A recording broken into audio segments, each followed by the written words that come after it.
Welcome to the United States of America podcast. I am your host, Niti, and we are broadcasting live from the Food Church here on North Carolina. If you missed past episodes, please be sure to take the time to watch the first episode and watch the rest like a documentary. We are a people at peace, and we have declared peace to all nations around the world. This is not a marketing or promotional channel. We are shining a light on knowledge that is being hidden from you. We are sharing the truth about your birthright and your inheritance. We have moderators who are assisting in the comment section.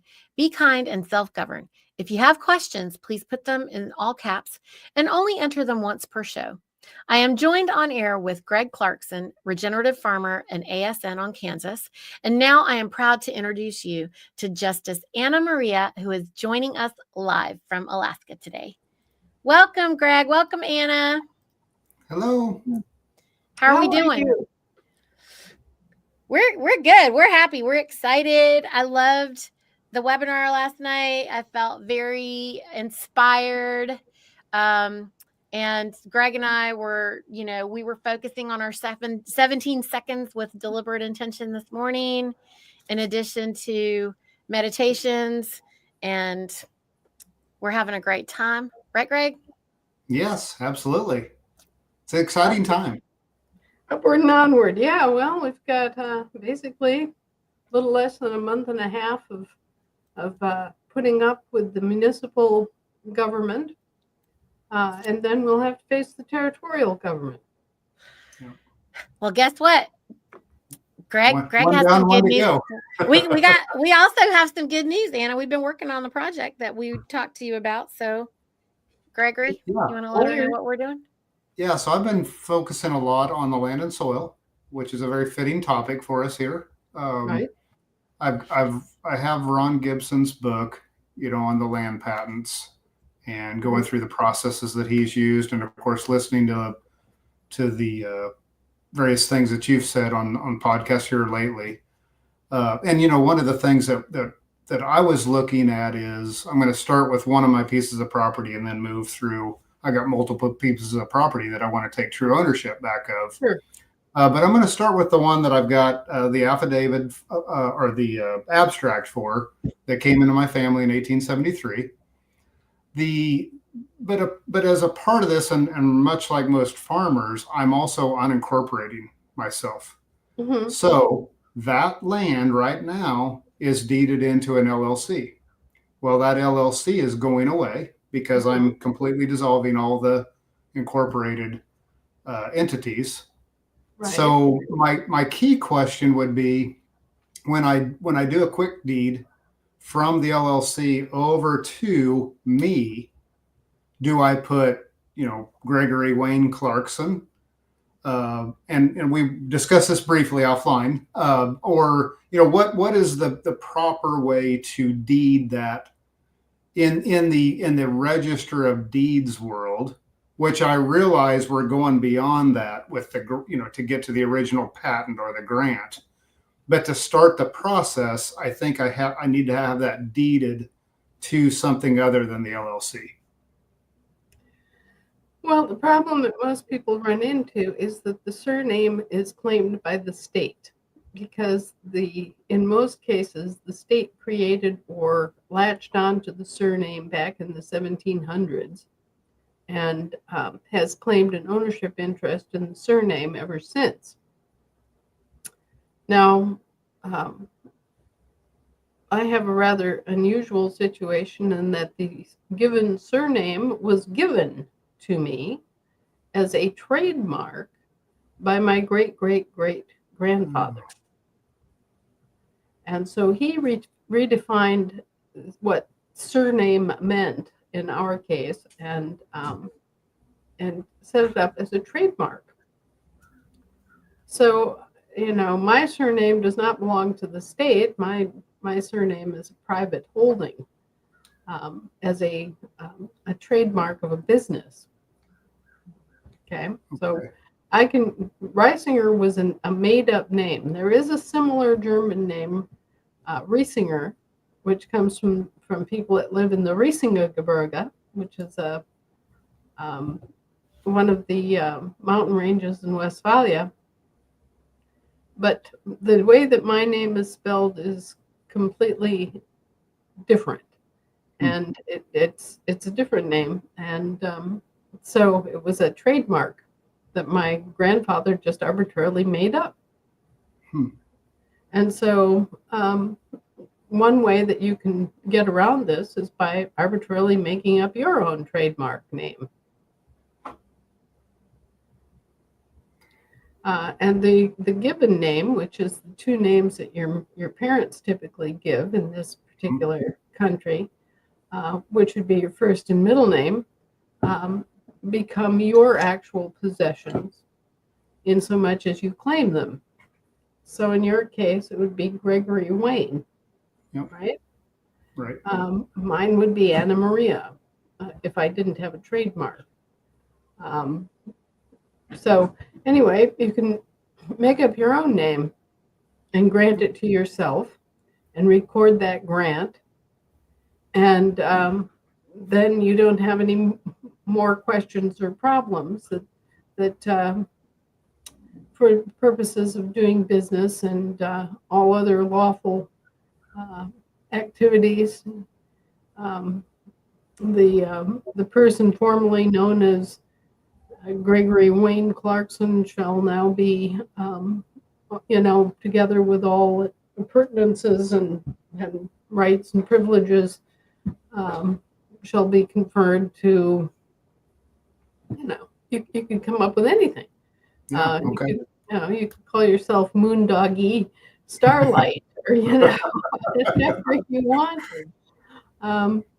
But really, you don't need any kind of court order or agreement from them regarding what you call yourself.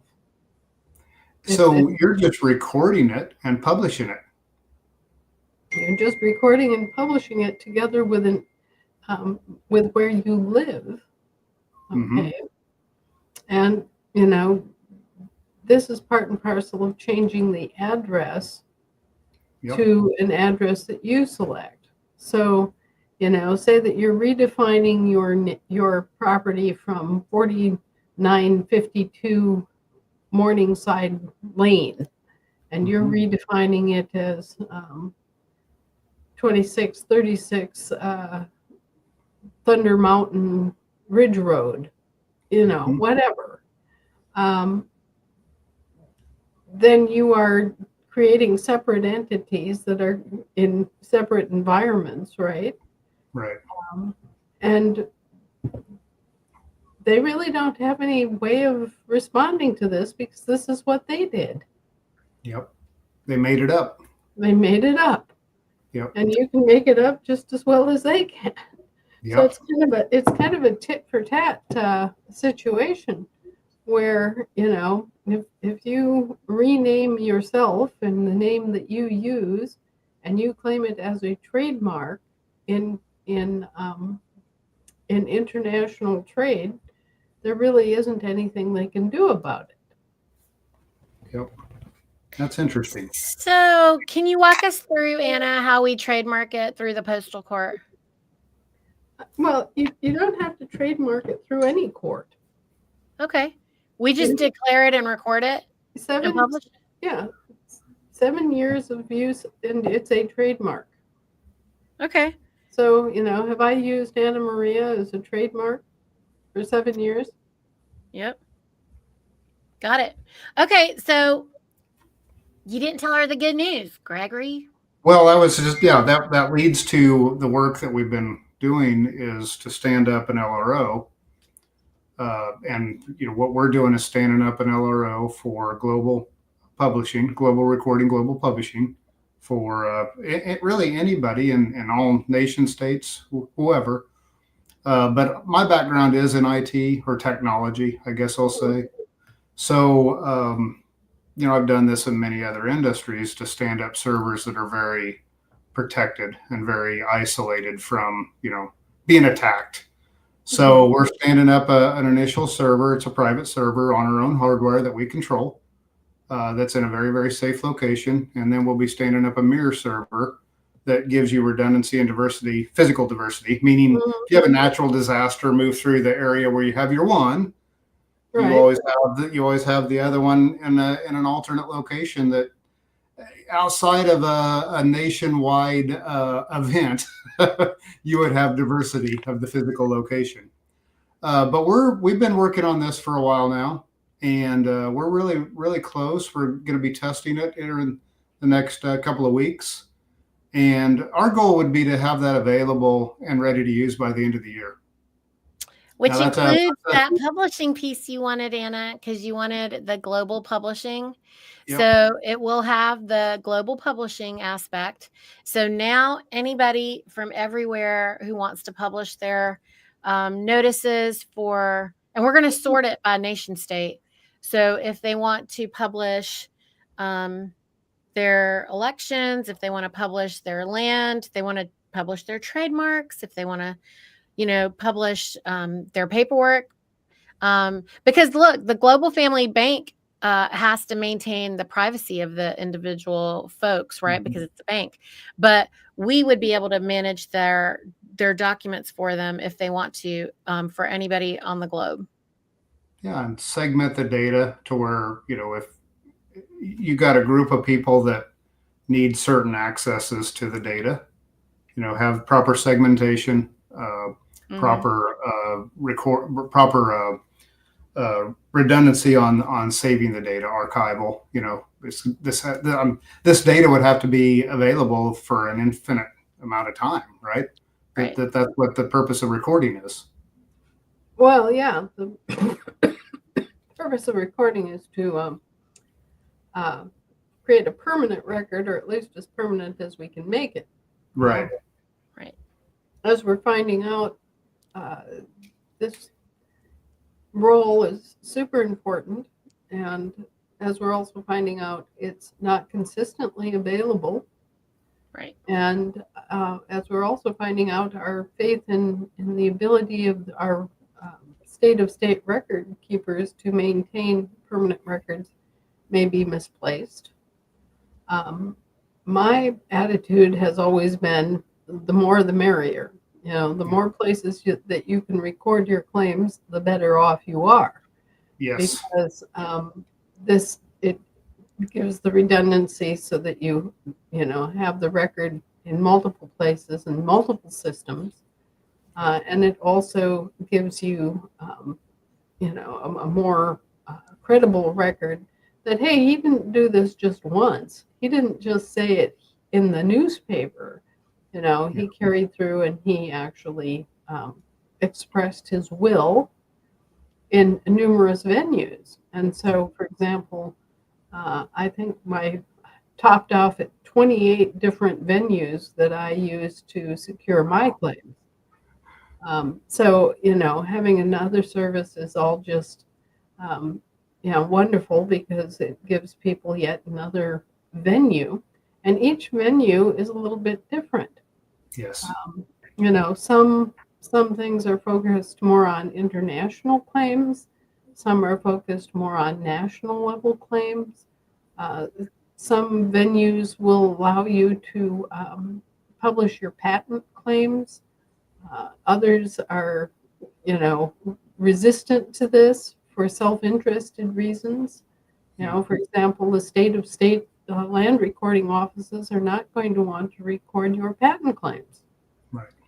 But you can more or less force them to do it. But if you don't have to, if you have other means of recording patent claims, which is really how this whole discussion got started, was the need for a place that kind of specializes in land patent claims, so that you can go online and you can publish your patent claim. That is another kind of special service or speciality within the general framework of public recording that has been empty. It has not had a clear and distinct path forward. I mean, okay, so here you are, you've made your patent claim, you've nailed it up on the barn door at the courthouse 60 days, but there really hasn't been any convenient way for people to publish their land patent. Right. And we can have a countdown timer. It's 2 days left, 3 days left, whatever, and then Right. okay, 61st day, Yeah. take it down off the barn door, the digital barn door. Right, Yeah. right. So now we have the digital barn door, and this will be a really wonderful service for everybody who's faced with the business of having to publish their patent on their land. Yes. Speaking of which, I've just undergone a really interesting kind of dance with the with a similar property that has been in our family since the 1860s. And I acquired it from my brother-in-law. I got the sole interest in it from my brother-in-law just recently because my sister died last year. And they had to settle her estate. And so I'm now the sole owner after paying him off. And it goes all the way back to the 1860s. Wow. So there was a homestead, and we acquired the homestead. And I'm researching it to find out if it was under the Homestead Act or if it was prior to that as a direct grant. But anyway, we have some of this kind of elderly property in the Midwest too, and it does set up some interesting questions. In the Midwest, what actually happened in most of the Midwest was that the U.S. Geological Survey did a national survey that started in some states on the east side of the Mississippi, but mostly on the west side of the Mississippi. And they defined a range and township grid, right? Mm-hmm. Yep. And so that became the basis of not only the U.S. patents, but also the definitions within the county. Yep. And so that does make it somewhat easier to locate a patent within the BLM system. Yes. But it also creates its own system. Yes. So that when you are looking for a land record, if you wanted to search for the patent, you would go to that township and range, Mm-hmm. and then you would zero down to the actual parcel. Yep. Because each one of these townships is a mile by a mile. Yep. Exactly. And so you can get a significant number of parcels in a mile by a mile. Yeah, and in Kansas, what I found, in searching, and I found mine for my family property. A lot of what we did was in a township. It was split up in quarters, so 160 acres. One Right. quarter of 640 acres, 1 mile by 1 mile, and so it would be southeast quarter of township, whatever range, whatever. Right. And Yeah. also, they do this. This was a parceling process so that Mm-hmm. you see things like the northwest 1/4 of the northeast 1/4. Yeah. If you go, a lot of cases, it was 640 acres, which is a mile. Mm-hmm. And then a half section would be 320, quarter section 160, eighth is 80, so on and so forth, 40, 20, 10. Mm-hmm. Originally, that's how a lot of it was set up and so like if you had a 20-acre section, it would be, like you said, the northeast quarter, and it would be stacked up to get you down to finally that 20 acres. Well, and we've had so many different layers of government imposed on us, and so many different administrative systems have been imposed on land in this country, improperly, illegally, but still has been done. That most of us have inherited, multiplicit land descriptions that have been attached to parcels, besides the patent. Okay, so you start out with a land grant, then you have a land patent, then you have a title, a description, and in the realm of descriptions, you've got maybe I don't know. In Britain, I found as many as 6 different descriptions attached to one particular little piece of land that Wow. hasn't changed since the Stone Age, But but here it's getting nearly as bad because we have land descriptions that are by plat. We have land descriptions that are by number. We have land descriptions that are by subdivision. We have land descriptions that are, Yeah. by street name and number. We have all these different things that have been attached by different levels of government trying to latch onto your land. Yep. It's just really very confusing and very offensive, and something that, we all need to concentrate on, because ideally there is just one cadastral survey that locates your particular little piece of land on the planet. And there shouldn't be any discussion or controversy or argument over whose land is it and where is it. That should be very clear. And instead, we've got this burgeoning ball of wax that the lawyers and their various nomenclature systems have created. Yeah. And we're also faced with the problem as landowners of, how are you going to claim it? You've got 3 different legal descriptions attached to one piece of property, and you have to claim them all. Uh-huh. You know?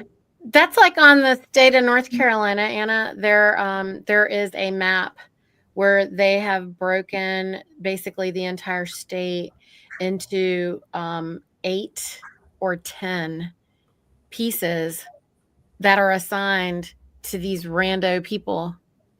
When you look them up, they're not alive, but whatever, it's their estates. And so how far up is that? It's crazy. And then Most you have of it's just bullshit. Yeah. And, But and we as the people have to stand up and say, no, this is crazy. This is not what we're going to do. We're going to go according to the USGS survey and, or whatever standard we're going to apply. But actually the USGS survey makes more sense than most any other system out there, because it does allow you to pinpoint with some degree of precision the exact location of a piece of land.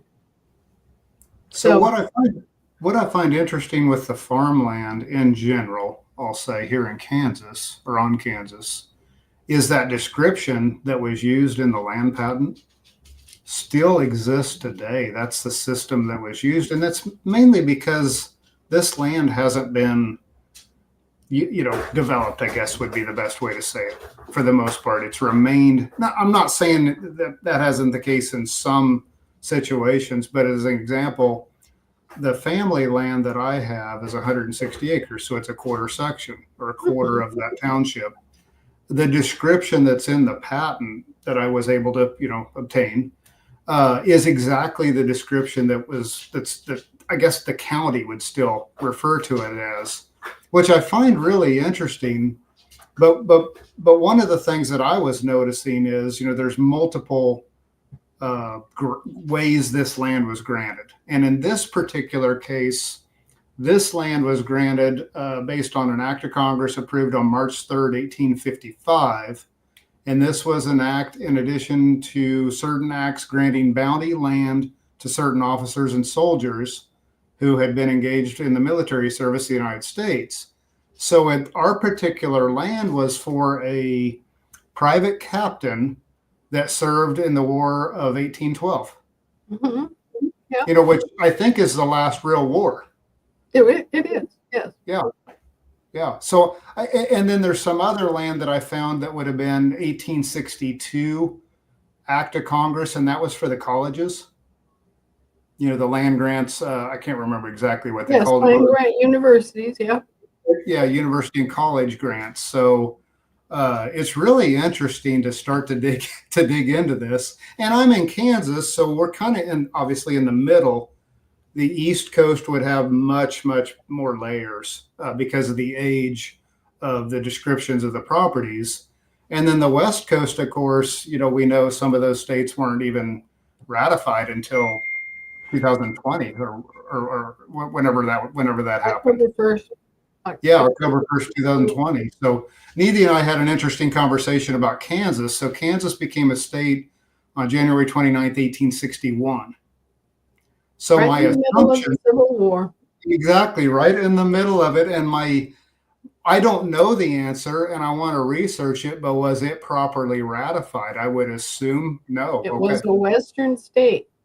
Okay. West Virginia and Kansas both entered the Union during the war.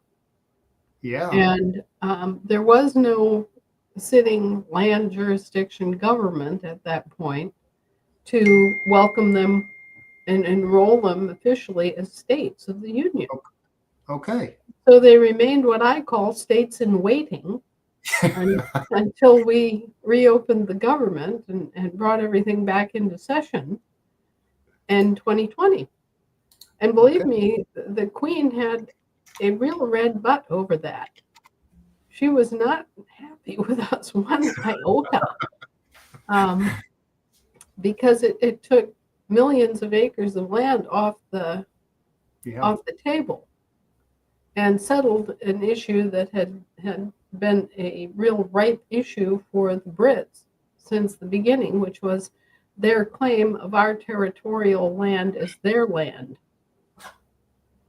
And so up until that point, nobody had enrolled the states as official states of the Union, and they did not have the protections of an actual state. They did not have the guarantees of an actual state, and instead were being administered by the Brits under the provisions of the Northwest Ordinance. So territories, basically. They were state-of-state organizations. Okay. And they were basically being operated as territorial property. So I guess that brings up the question for me as an example on this one property. It was an act of Congress that was March 3rd, 1855, so pre-Civil War, when the Continental Congress was still seated. Right. Now that grant was made, in this case, I think it was all the way out to 1873, I believe, for Kansas, or, on Kansas. Mm-hmm. So that's where it gets confusing for me, is if Kansas wasn't a ratified state. I guess what influence does this whole being left in limbo, if you will, due to the situation of a land grant? A land grant once made is made. Done. It's permanent. Yeah. Okay. Okay, so that grant that you're standing on is 100% solid, sure, and done. Okay. The Congress that made the grant had the right to make the grant and did so, and having made the grant cannot take it back. Yeah. Okay. So once a grant is in place, it's done. It's all the other kinds of property that is managed under the Northwest Ordinance that was not completed, did not have an underlying grant, but had a patent. Okay. Now, there's a generalized grant from the King of Spain in 1777 that we can use as our grant of land. But the the situation is that when the Northwest Ordinance is fulfilled, if you read the Northwest Ordinance, there is a process by which the territorial government goes in sort of like shock troops and establishes basic services in the new state, and there's a process by which the new state's area is defined, the borders are set, the territorial government goes in, they do things like survey for roads, set up forts, provide for the security of the population, and the population then grows to a point where it's a large enough population to support the state and to populate the state, at which point the state is eligible to apply to enroll as a state of the Union.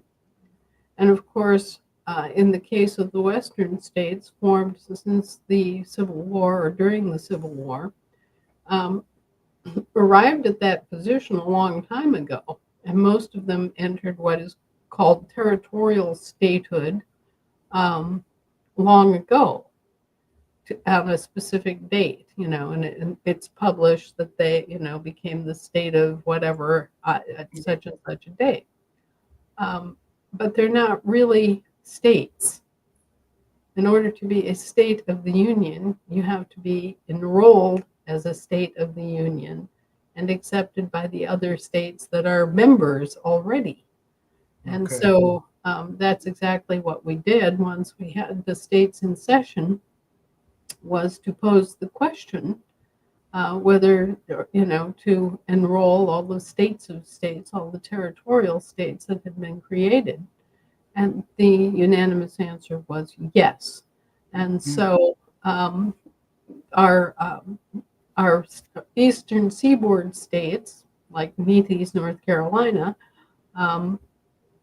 were the states that were part of the Union prior to the Civil War. So they're the ones that voted on this. Mhm. And they voted to enroll the other states as states of the Union. So all these territorial states, Confederate states, which are actually state-of-state organizations, were then enrolled, and the underlying state, took form, so that they then inherited their land and soil jurisdiction. So Kansas, I need to update my history book, became a state of the Union on October 1st, 2020. To be Essentially, precise. Yeah. and it was all done retroactively to the date when it became a territorial state, because at that point they were eligible. I see. So then he said that that means that they do actually have a grant. He has a grant because the Congress had actually voted on it prior to the war. Just remember that, Greg. That's a big deal. Well, that leads to the other question. So one of the other properties was was an act of Congress approved July 2nd, 1862. So that Right. would that when did they walk out? Was that March of 1861. That's what I thought. It was this would have happened after Continental Congress had broken up. So Right. then that is nonsense. We don't have to. Well, pay that's a attention. grant. No, that's a grant that was made at the territorial level. Okay. Oh. And it did not become a confirmed enrollment until October 1st, 2020. But it would be retroactive back to Retroactive, yes. the date that was. So effectively, it's no different. Effectively, it's no different now. Right. Yes, Had that- October 1st, 2020, that action not transpired, it would be entirely different situation. Right. If that hadn't happened, if we hadn't taken care of that housekeeping pretty promptly after we had the assemblies organized, it would still be in limbo. That's why the Queen was mad. The Queen was very mad because she was claiming all of that land as British territorial land. Yep. And administering it as such. Yep. Wow. She was also very disgusted with me over the issue of our in-ground gold resources. Yeah. I'll bet. As part of the territorial settlement, the implementation after the War of Independence, the British monarch got 10% of the gold mined in America. Okay. But that is when we take it out of the ground, when we actually remove it from the ground and have mined a certain amount of gold, 1/10 goes to the British monarch as a tributary grant, a fee or whatever. We agreed to give them 10% of any gold that we actually mine. Well, so she had a deal going with China in which she was selling this tributary interest to China.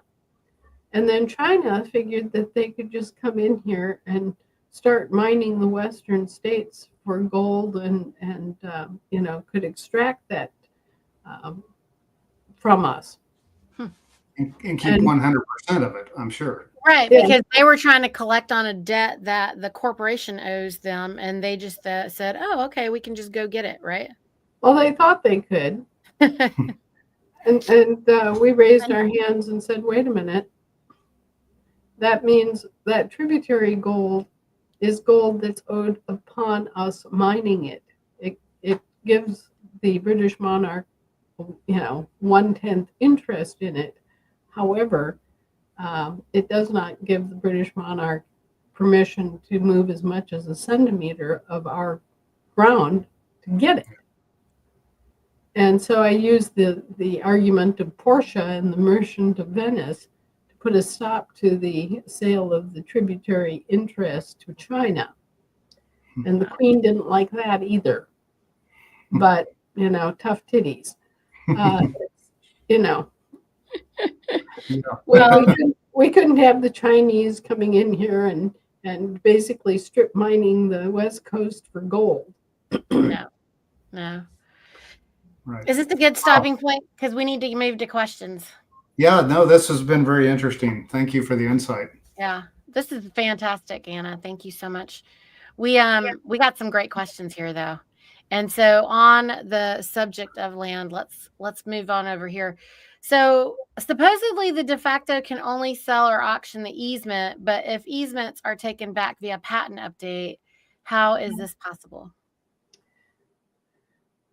A patent update isn't really an update on the easements, okay? A patent is on the underlying land. And so if you have a road easement, that road easement doesn't just disappear because you have the underlying patent. It's like any other kind of business deal. You've made an agreement to give the county a road easement, or someone that a predecessor gave the county a road easement. Well, at the time, that was the person who owned the land, and the road easement was agreed to. And when you acquired the land, that easement was there. You don't have anything more to say about it. That easement is, part of the deal that was established when you entered upon the property. Now, so updating the patent applies to the land that you have identified and marked with your boundaries, excluding the easements. All right. And it doesn't matter what kind of easement it is. The only way to erase an easement is to go back and basically either buy it out or reach an agreement with the public utility or whatever to erase the road or erase the easement, which can be done. I mean, you can, in most cases, for example, if you have a road easement that never actually materialized into a road or resulted in a road easement that's no longer used, the public doesn't use that anymore, you can usually get that taken care of locally. Just very it's a very summary process where the county just releases the easement. Okay, but if you have a road easement adjoining your property or that was originally extracted from your property, that's public. Okay, if you have a utility easement, that's also public because guess what? The utility company is owned publicly. So one of the interesting things we found out here in Alaska is that if a whole group of homeowners decide to go off the grid, say that your neighbors on both sides and over, around you, everybody decides that, okay, well, we're going to go off the grid. The power company costs too much and the service here sucks and we're not going to do this anymore. We're going to have our own power generation station. And we've had people do this. We've had engineers and guys in Alaska who are familiar enough with big generators so that it was cheaper for them to install underground fuel tanks and run a big Cummins diesel generator and supply a dozen houses, okay, and just do everything that way. Well, if there's no utility easement to the property, then there's nothing for the public to latch on to, claim, or say one word about. Those communities that don't receive grid electricity are free as the birds of the air. They just tell the county to get the hell out, and that's it. They don't have to put up with any presence of anybody on their land, and they don't. So, easements are a way of entrapping whole communities into a public-private partnership, so they call it. And then they try to latch on to your private land as well as their easement, okay? And they do that by naming the easement while you don't name your property as a separate parcel, you see. And then they just latch on to everything. And so we don't want them to latch on to things. We want them to stay within their easement and honor their easement and not attempt to call our land by the same name as their easement and thereby gain control of it, you see. So it's important to, when you do your meets and bounds description and you set your boundary stones, exclude the easement. It's simple enough to do. And that way, yeah, sure, they have this easement that they have labeled, say, 2390 South Park Road, right? It's a little strip of ground that begins at the middle of the public road running alongside my property and then extends to the ditch, area where they've got the culverts and all that stuff. This is all public, right? So they've got that, but then I have 4711 Birchwood, which begins right after that and extends back and is my property, right? So I have my separate survey. I have my separate name for my property. It is published on signposts, So just be aware that this is how they're latching on to your property, and take steps to define your property as being separate from the public easement. And that way you can live in peace with these rascals. They no longer have any right or reason to consider your land part of the public easement, and you have the benefit of the public easement. So how would you treat the service entrance? So you got the public easement, let's say, with the electric utility. You mark your boundary stones, inside, not within their easement. So you have your land defined, and they have their easement. But then you have a service entrance with a meter that's their property.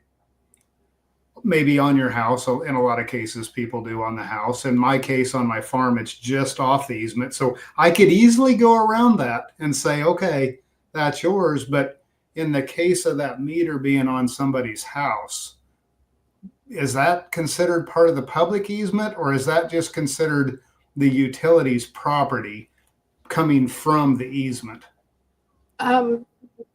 Typically, what happens is that there is a service pole or a service box or whatever, and the electrical company runs to that box. Yep. And from there, anything that goes off of it is the responsibility of the homeowner. Right. So typically what we have here in Alaska anyway is that sort of arrangement, and there's a straight shot, there's a 15-foot electrical easement from the main power line to the box, Okay. and from there, everything that branches off of that is our business.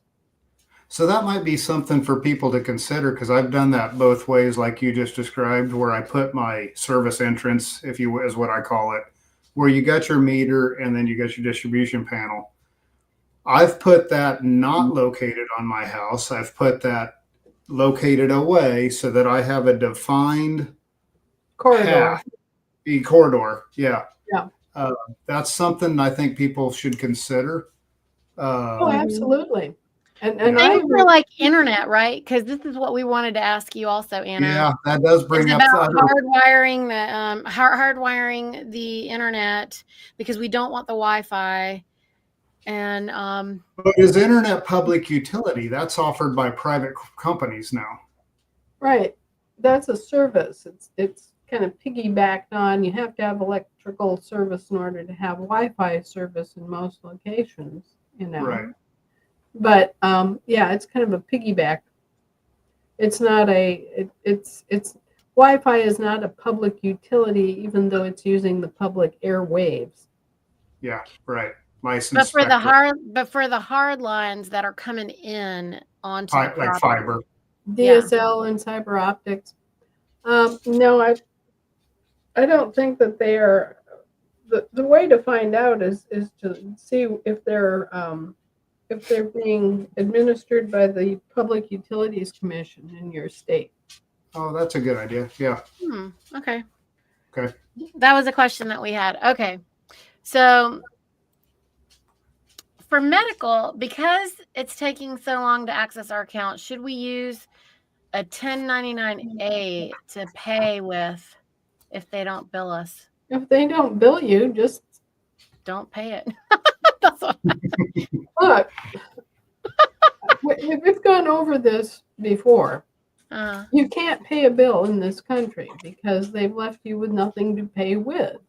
They took away your silver money. They took away your gold money. They left you with nothing but their filthy fiat to use as a currency. And their fiat, as we've demonstrated with multiple court cases backing us up, is worthless. It is so worthless that people can steal any God's amount of fiat paper, and you can't even charge them with theft. Right. Okay? So it's monopoly money, and it has no value. And so you can't pay anything with that. All you can do is keep track of debt with that. Yeah. And they have never had that grand moment when they've had to settle books. For medical, Anna, we were being billed for millions of dollars after they human tortured and murdered my daughter. And they would send me bills, Tyson, for millions of dollars. And I would take a Sharpie and let them know that, God can see you and so can I. And I wouldn't pay them anything. And it's incredible. It's not on my credit. It's not anywhere. Millions of dollars that they wanted me to pay them. And I told them, I said, you guys, what you did. And I mean, this is before I knew Anna, before I knew about the law, before I knew what was going on. And I used to just literally, as a grieving mother, just write with my black Sharpie pen on their bill that they would send me. But if you want to know what she's talking about, otherwise, Tyson, she has those 4 Declared Americans Only articles. Like, look that up on our website. And then there's one just about money. And then also just type in money on her website and just see all the articles. It's so many. Thank you for all those articles, Anna. Now, we're trying to get this idea out to the public that they've been functioning on a military script for over 100 years. And this, all it does is keep track of the debt. It does nothing to keep track of the credit. And every time that you are exchanging actual goods and services for an IOU, what happens? The debt owed by the IOU continues to accrue, whereas the credit, if it's never applied, creates the debt. But what should have been happening is that every time you exchanged your actual goods and services for one of their IOUs, it should have zeroed out the whole transaction. Right. There should have been no debt, and there Right. should have been no, Yep. no interest on that quote unquote debt. Mm-hmm. So And I and do. when you autographed all the paperwork to get into the hospital, just by the way, you did actually, in Pay fact, for it pay for it. So because you your signature on anything is cash to them. the Well, autograph, they already took it out of your trust account. They already your got blood paid money. once. Yep. Okay, they already got paid once, but they want you to pay it again. They're double dipping.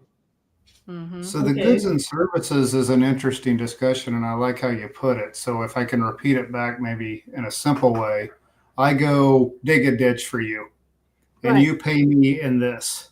And an You IOU. just paid me a debt. That's a promissory note that somebody promises to do something with this Someday. somewhere, somehow, some way, right? But it's nothing more than a promise to pay. Right. So I gave you true service. Right. Real world blood money, whatever you want to call it, service, and you Right. gave me an IOU. Right. That's what they haven't kept track of. Is I'm still, not You're still from you, unpaid. but I'm still unpaid. This didn't pay me. Right. Yeah. So, And then it at just the put same you in more debt with somebody else. Yeah, Yeah. and then I give this to the bearer on demand to somebody else, and I didn't pay them for what Right. for the ditch they dug for me. So nothing has been paid here since 1913. Yeah. Yeah. It's all been accumulated as debt. Right. However, Including this. Yeah. However, an equal amount is owed as having already been paid. Okay, Yes. we've already paid it. Yes. Okay, Yeah. so there is really no debt. It's a zero-sum transaction by definition. And our Yeah. credit has simply been extended to the military Mm. and the British territorial U.S. Congress. All right.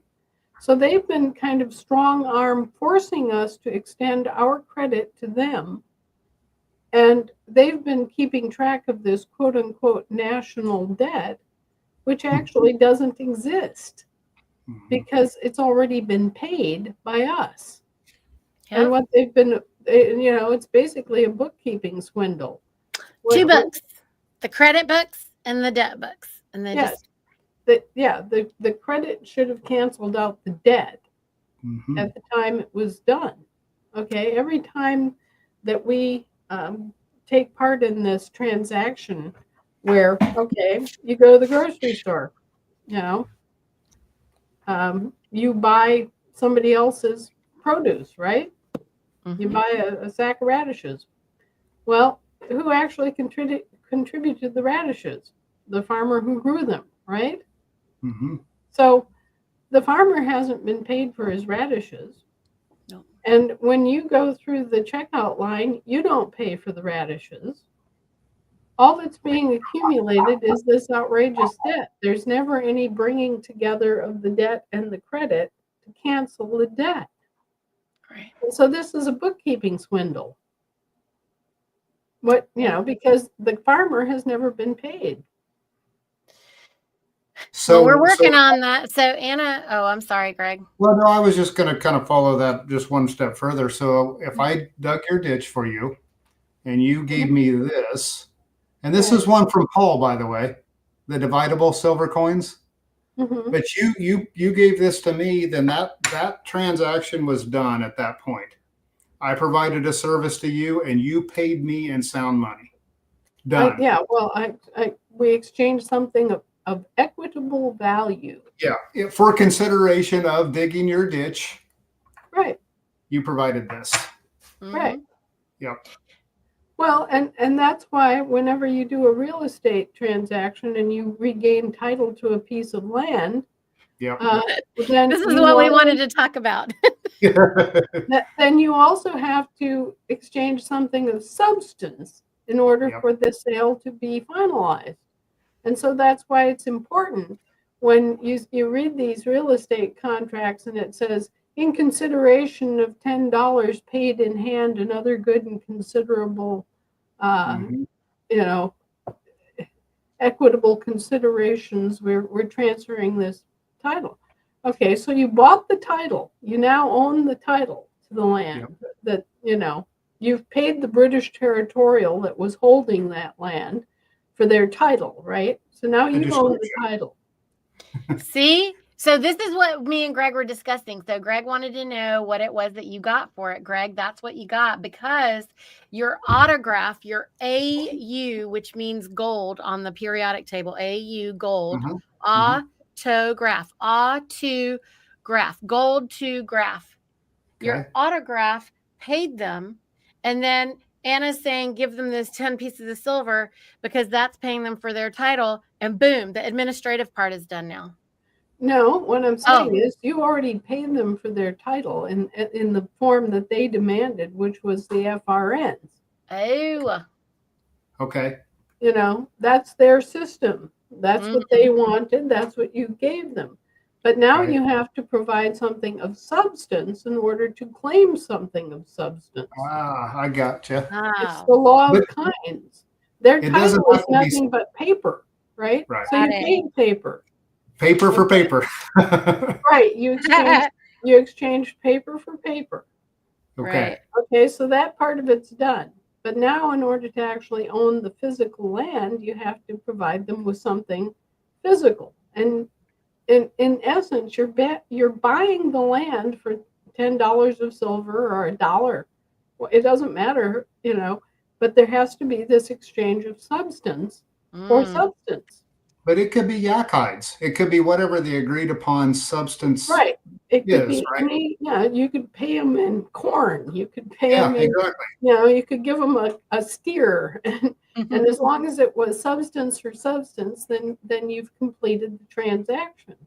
But What until you pay that, reminds me of a story when you say that on there was a story back in the old days in my small town here where a young man raised wheat one year and had a bumper crop and he wanted a new truck. So he literally traded a truckload of wheat, for this new truck. right. And there it was, consideration, something a substance for something a substance. Exactly. And that is what completes the sale. Yeah. That's what actually transfers the interest in the land to you. Yeah. Is not the title. The title is just an obstruction, a foreign obstruction that goes back to the state trust held for that British territorial person, right? But the actual transfer takes place when you give them that silver dollar, and here's the substance for the substance. So the lack of substance in a lot of trade exchanges, I'll say, over the last however long, creates a situation, and maybe I'm making a wrong tie here, but this would be part of the reason why you need to publish or record and publish, because if you had this transaction record of substance for substance, you wouldn't need to do that. Wow. Right. Okay. And here's All right.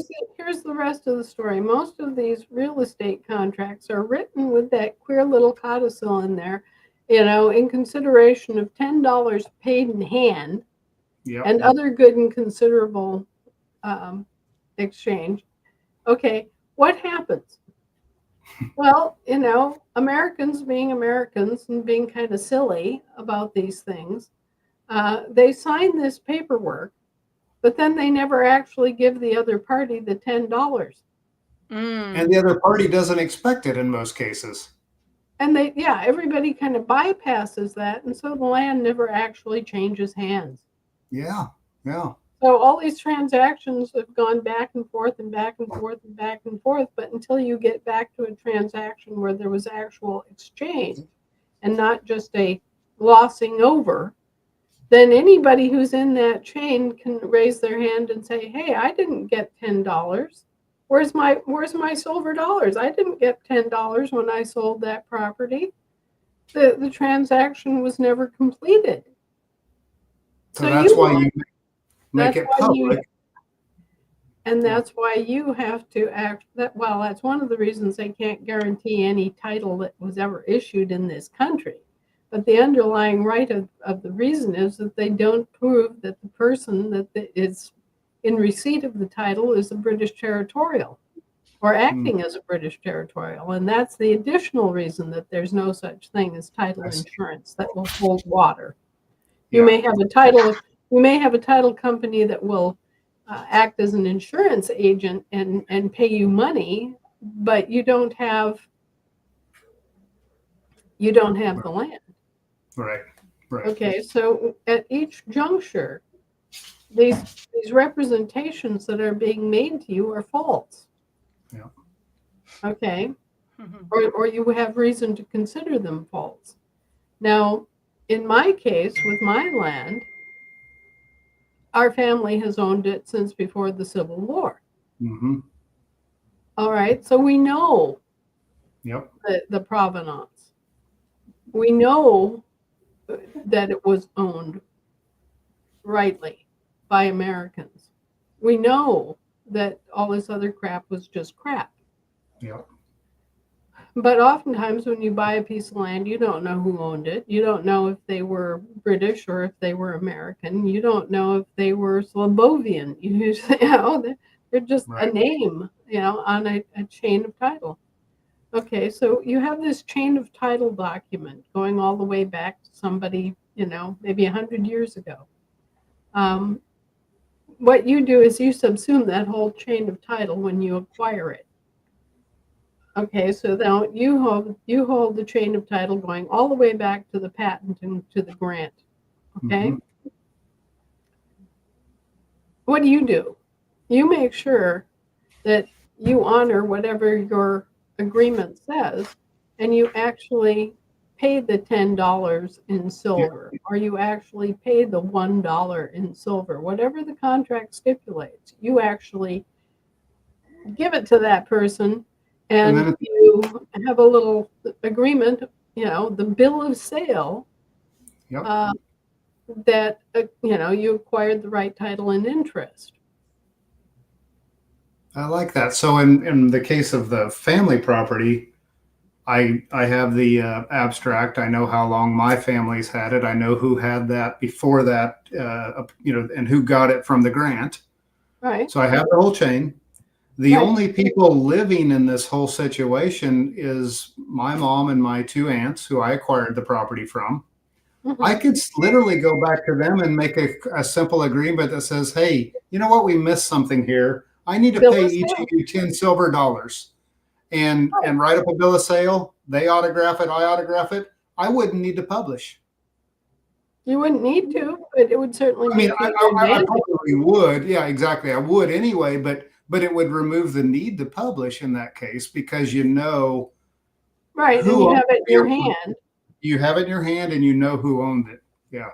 Right. And so, yeah. But when you publish, or when you record, your interest, that just takes it another step forward into, this guy really owned something of substance. He didn't just own a title. He owned something of substance. He owned the actual land. Yeah. And, so you want to record that. It's the here is my land, everybody. Right. And notice people, when you record something, it's actual substance that you're recording. Right. When you register something, it's paper. Right. Yeah. So you want to own the paper. You want the chain of title all the way back, so there's no wishy-washy about that. Okay. But having owned the chain of title back to the patent, you want to claim the patent. You want to claim any grant beyond that. You want to then clear up any question with a bill of sale and the exchange of something of substance or substance. So most of the contracts stipulate $10 in silver. Okay, so you give them $10 worth of silver. But in fact, it could be 10 steers. It could be a load of corn. Anything of substance for substance will complete the transaction. You could exchange a collection of books, and it would still be substance for substance. Yep. But you want that bill of sale, and you want that substance for substance exchange, so that whatever interest has been paid. In order for there to be a true sale transaction, there has to be an exchange of substance for substance. Yep. Is what I'm saying, and And warning then I would everybody. just update, like I said, I have an extensive abstract for this particular property. So what my plan was to do is I'm missing, the abstract begins with the heir of the original grantor. So I would just fill in the point the grant happened to that heir, and then the very back end, literally where I acquired it from. Well, I think it would be from my grandparents transferring it to my mom and my aunts. Right. That would need to be captured, and then me acquiring it from them with the substance for substance, and then I have a full lineage of this recorded, Right. on paper, in a nice safe place, in a very nice safe that I have in the basement, and that's recording it. Then, like you said, to our original, where we started out, it would be beneficial to record that in multiple ways, multiple locations. And like I said, it doesn't hurt anything to publish the fact that, hey, this is my land. Right. You're letting people know. Well, here it is. Yeah, there it is. Yeah.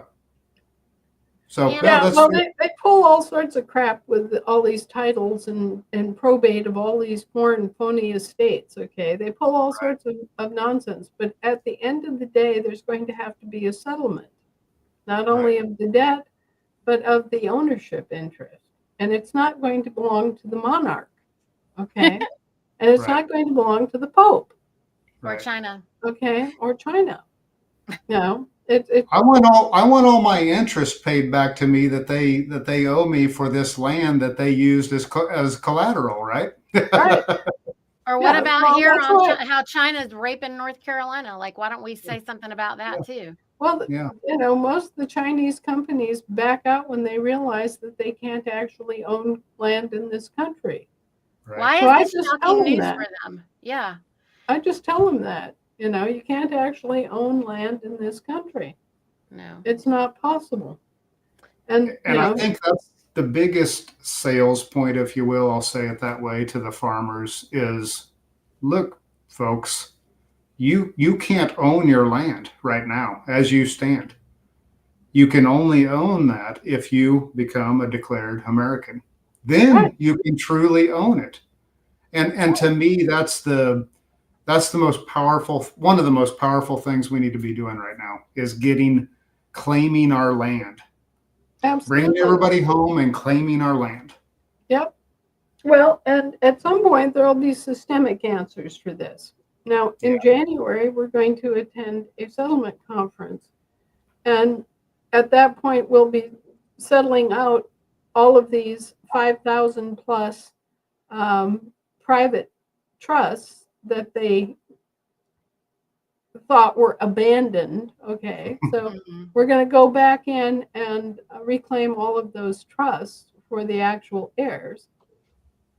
We're going to then be addressing the issue of land, because the land belongs to the living people. It doesn't belong to corporations. It doesn't belong to government. It actually belongs to the living people. And the only interest that the government has are public land, okay, which nobody owns, but all own. Mm-hmm. Right? Mm-hmm. So you sitting there, each one of you have both public and private interests in the land of the United States. Right. Okay, so when you're looking at your array of things that you own and that you have as an individual, you have both a public and a private interest, right? You're part owners in that bridge. You're part owners in that road. You're part owners in that state park. You're all part owners. And Yeah. so that's the public side of your interest, and it's worth billions and billions of dollars. Okay. So are you a pauper? Are you a poor person? Mm-mm. No, you Nope. are not. The only thing that's making you appear in that guise is that you have a middleman. You have a foreign, self-interested middleman who has encroached upon your interest and is pretending to be your trustee and representative when you never authorized them to act in that position at all. Okay, so what we're doing is we're saying, no, I didn't authorize anyone to act as my trustee, and I don't need anyone to act as my trustee. My government is in session, and I'm here to present myself. Okay, so you're the presumed donor of this trust, and really all you have to say is, okay, well, acting as the donor, I dissolve the trust. Boom. And this is the express trust that we have to express, which is, Yeah. no, they're not, that's not my trustee. This is not the system that I belong to. This doesn't have anything to do with me. All right. Would it also be All this correct other to stuff say, is phony baloney. yeah, would it also be correct to say that they've been acting as our agent without our permission? And what I mean by that is if you act as I'm trying to understand the term agent and what that really means, but as a living man, can I act as the agent for my straw man, as an example? No, Okay. there's an absolute demarcation between the world of the living and the world of the dead. Okay. Mm. Okay, All right. you can use your lawful person to conduct business Right. internationally or globally, Right. but you can't use, as a living man, you're foreclosed from interacting in that world. Yeah. Okay. So I think that people are beginning to grasp all these things, these Yeah. concepts. Yeah, it's coming together. Anna, I'm sorry. I know we got to wrap it. So look at, this question was about the mortgages, the SIA thing. This one is about comprehending that we're supposed to be our own bankers and discharging court cases and crimes and stuff. I think all of these answers are coming with your meeting that you're having in January, it sounds like. Is that true?